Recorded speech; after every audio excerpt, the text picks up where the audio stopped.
பன்னீர் butter masala செய்கிறதுக்கு first pan நல்லா heat ஆகிடுச்சு. கொஞ்சமாக வந்து எண்ணெய் விட்டுக்கலாம். வெங்காயத்தை இந்தமாரி நல்லா பெருசு பெருசாக கட் பண்ணியிருக்கேன். அதையும் இதில் இந்த மாதிரி வச்சிடலாம். கொஞ்சமாக வந்து இஞ்சி பூண்டு, அது கூடவே வந்து தக்காளி,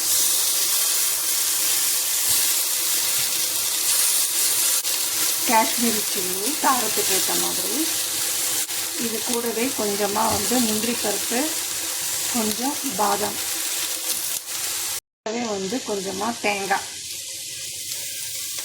இதெல்லாம் நல்லா வந்து கொஞ்சம் இந்த மாதிரி இதாகும் திருப்பி.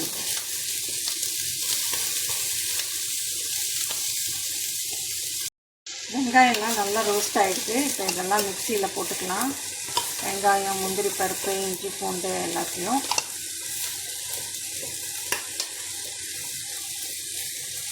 இதை இப்போ நல்லா அரைச்சிக்கலாம். இது கூடவே பன்னீரையும் லைட்டாக ஃப்ரை பண்ணி எடுத்துக்கலாம்.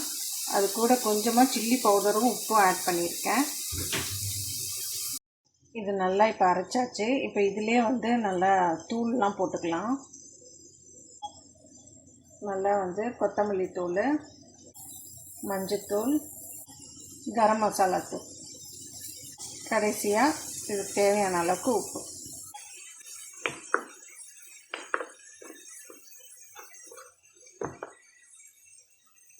பன்னீர்லாம் நல்லா டாஸ் ஆகிடுச்சு. இப்போ இதை எடுத்துக்கலாம்.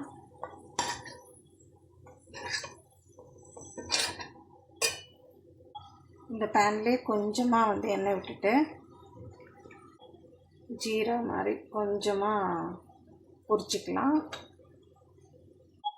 ஜீராலாம் பொரிஞ்சதுக்கப்புறம் நம்ம அரைச்சி வச்சுருக்கிற இந்த கிரேவியை இதோட ஆட் பண்ணிக்கலாம்.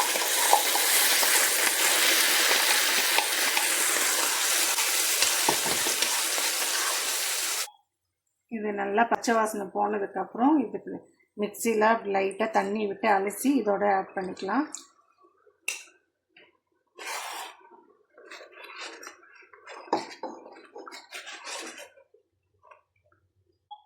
இது கூடவே ஒரு அரை டீஸ்பூன் கிட்ட சர்க்கரை ஆட் பண்ணிக்கோங்க. கிரேவி இப்போ நல்லா கொதிச்சாச்சு. இப்போ நம்ம ஃப்ரை பண்ணி வச்சுருக்கிற பன்னீர்லாம் இதோட ஆட் பண்ணிக்கலாம்.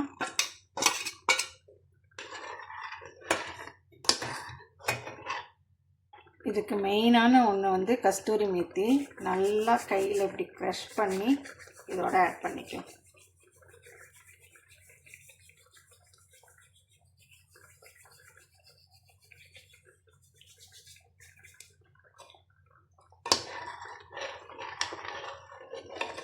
கடைசியாக வந்து நம்ம க்ரீமும் பட்டரும் சேர்த்துக்கிட்டா நம்மள பன்னீர் பட்டர் மசாலா ரெடி. இது கூடவே பட்டர் ஆட் பண்ணிக்கலாம். கடைசியாக க்ரீம்.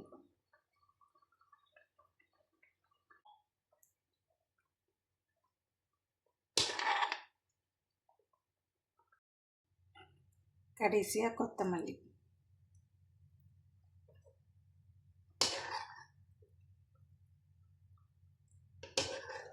நல்லா ரெஸ்டாரண்ட் ஸ்டைலில் சூப்பராக இருக்கும். கண்டிப்பாக ட்ரை பண்ணி பாருங்கள்.